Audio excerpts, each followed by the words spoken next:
Hello everybody and welcome back to my channel. I hope you're having a fantastic day so far. I hope wherever you are in the world today has been treating you well. In today's video we're being a little bit mean. Okay, so I feel like on my channel I am quite positive. I talk about the things that I like, I talk about the things that I love, but also I feel like it's very important to remember that not all products are good. And also, when products are bad, I feel like that needs to be called out. So, I saw Tati talk about the video title was something like 20 products that I regret buying. And I was like, I can absolutely think of some off the top of my head that I regret buying. Now, I don't have 20, I have got 10. But 10 is enough. I feel like I can be honest about these products. I feel like I can talk about these products and say why I regret buying them.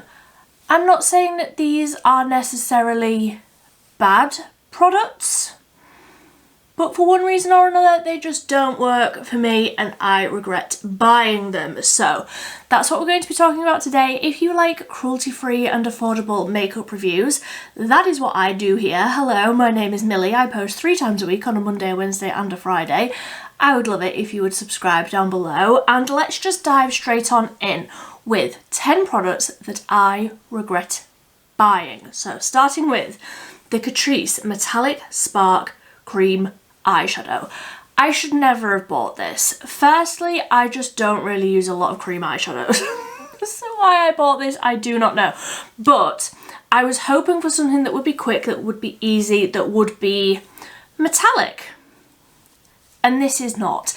I would say at most, this is a sort of satiny looking formula, but also it just doesn't really show up at all on the eyes. So this is what the colour looks like. This is 010 Champagne Chic, and like, it looks pretty, but it just does not show up on the eyes. It just shows up as nothing. Like, honestly, you could use a satin eyeshadow, not even a glitter or metallic finish. Just, you know, almost a matte but not quite a matte finish eyeshadow all across the lid, and it would give you more than what this gives.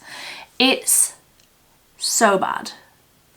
And I knew from the start, and this is a theme throughout this video, I knew that this wasn't going to be a product that I would love. Make it make sense. I should never have bought this. Now, this also comes with a little bit of a caveat. So this is the Wet n Wild Marilyn Monroe lipstick. The lipstick is fine. However, this came in a set with a lip balm. The lip balm smelt so horrific. It smelt like soap that had been on fire. So bad. I used it one singular time. It made me want to throw up and I threw it away immediately. The lip balm, the lipstick smells a little bit like the lip balm, a little bit smoky, but also people use smoky to sort of describe scent, like fragrance, like perfume. People use the word smoky. This just smells like it's been on fire, like it's been contaminated, like the factory that it was made in caught on fire. The reason that I shouldn't have bought this was because, firstly, do I need another red lipstick? I have a shelf full of red lipsticks. No, I don't need another red lipstick. Do I need another red matte lipstick? No, I don't. But also, did I need another lip balm? Another theme of this video, we will get into that. No, I did not need another lip balm. So, I regret buying this. I'm going to declutter this because I have used it. I could probably count on one hand the amount of times I've used it. The colour is fine. The longevity is fine. The way that it looks is fine. But it smells bad. And like, it's always smelled bad, so that's not a it's gone off thing. It's always smelled bad, and I'm just not going to use it. and I regret buying that one. Another one that like I knew from the start it wasn't going to work, or not that it wasn't going to work for me, but it's just not what my preference is. So this is the Beauty Crop BFF Brow Friends Forever Brow Glue. This is clear. I don't use a clear brow gel. That's not what I need. That's not what my brows need. That's not what my preference is. So I have got very light, very blonde brows. The hair that grows out of my head, not blonde. So I need help building a brow. I need tinted brow gels. I need products that make the brows look fluffy. I need products that make the brows look natural. A tinted brow gel is what I use every single day. I don't need a lot of hold. This is a clear brow gel with a lot of hold. It's just not what I need. It's just not what my preferences are, and I knew that going into it, but I bought it anyway, and it just never works for me. I never only use this brow gel. The way that I use this is I put it through my brows, and if you need, I will caveat this by saying, if you need a brow gel that will hold your brows, that will slick them in whatever direction it is that you want them to be in, this brow gel will absolutely do it. It's an incredible amount of hold. That's not what I need. I actually think they do this in a tinted version, and I would absolutely purchase that because I think it's a very good brow gel. It's got the hold. It combs through the brows very, very nicely. It lasts very, very well. It's just not what I need. But if you need a clear brow gel that will hold your brows in place, this is your gal. It works really, really well. Next up is the Milani Conceal and Perfect 2-in-1 Foundation and Concealer. I feel like this is going to be quite controversial because a lot of people love this because it is so high coverage. It is such a lot of coverage, and that's just not what I like. And also this is a very matte finish, and I've got very, very dry skin.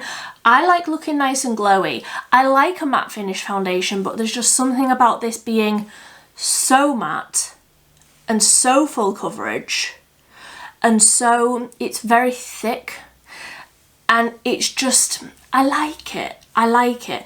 If I want that sort of very glam, very full coverage sort of thing, I do sometimes use this, but it's never my go-to.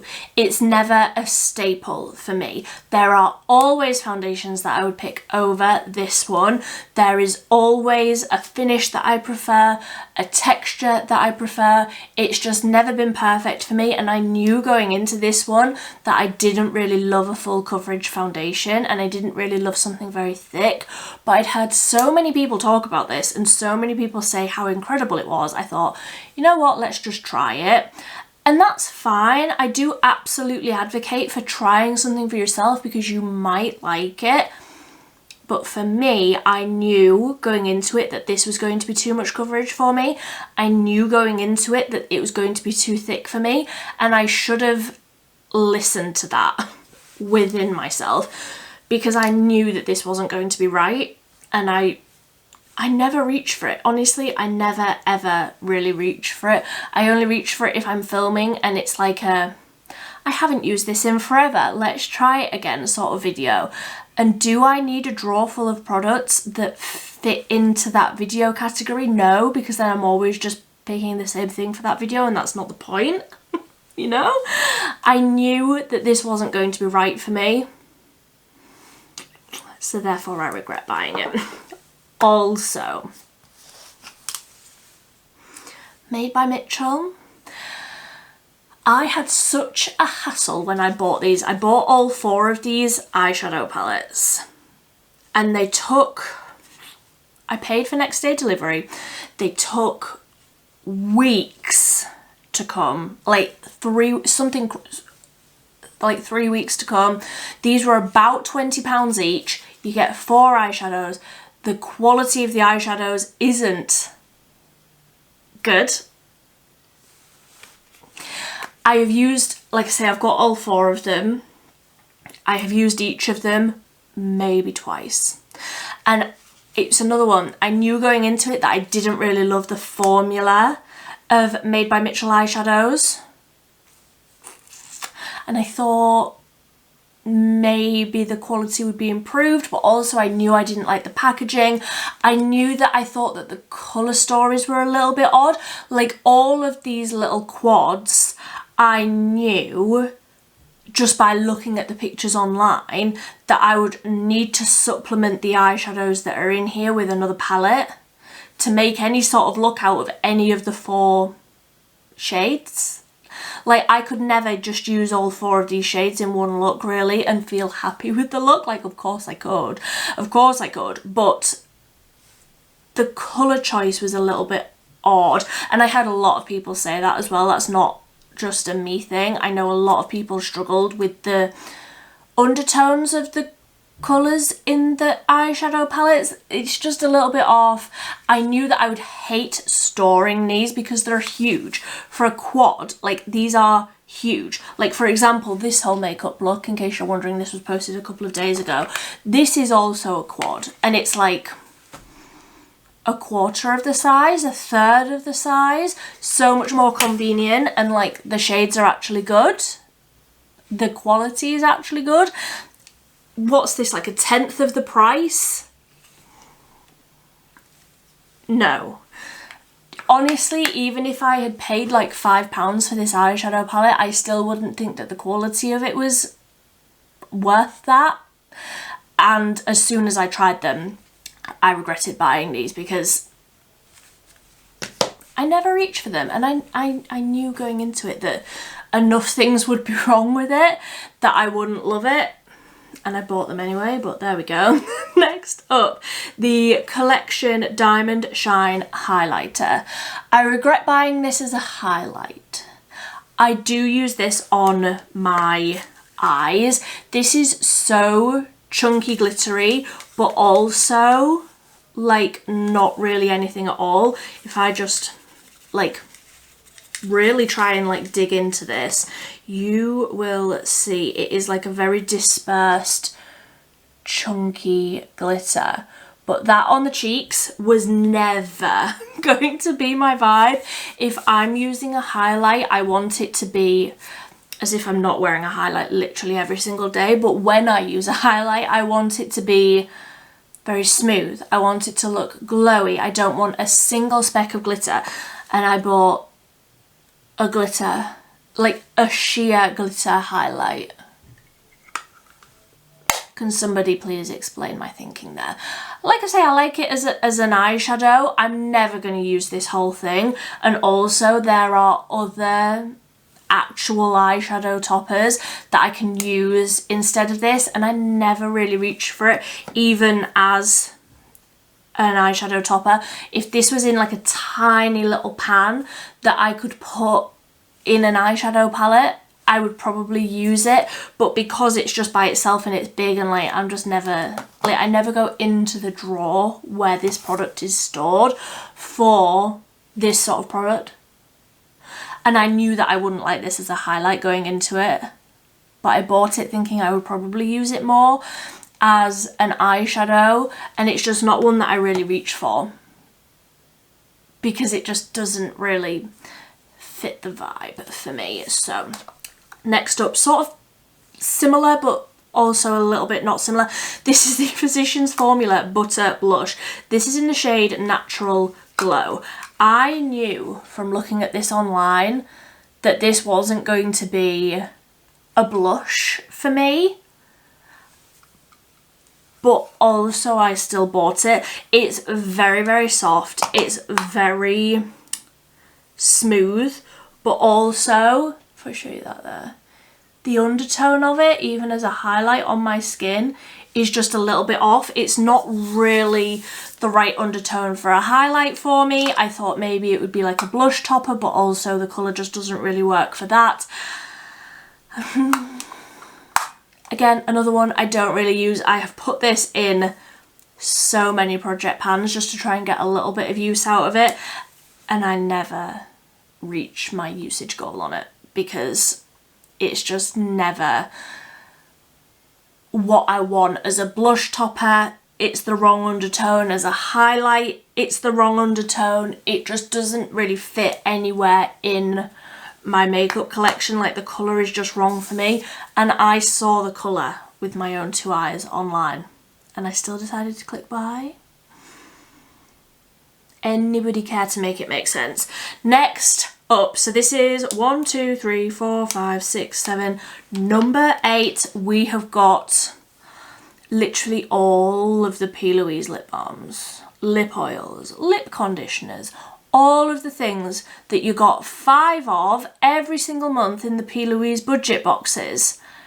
Tell me that's not the truth. I have so many, and again, love them. Love the P. Louise Balmy For You, the lip oils, and the lip conditioners. Love them. I think they are all lovely. They smell delicious. They are lovely and hydrating and balmy and oily and conditionery on the lips. Do I need literally a tub full of them? And one on my car key, one on my house key, one on my, 2 on my table, 1 in my handbag, 1 in every room of the house? No, and nor do you. You need 1 lip balm at a time. And that's like, what a massive hypocrite I am, because how many do I have on the go?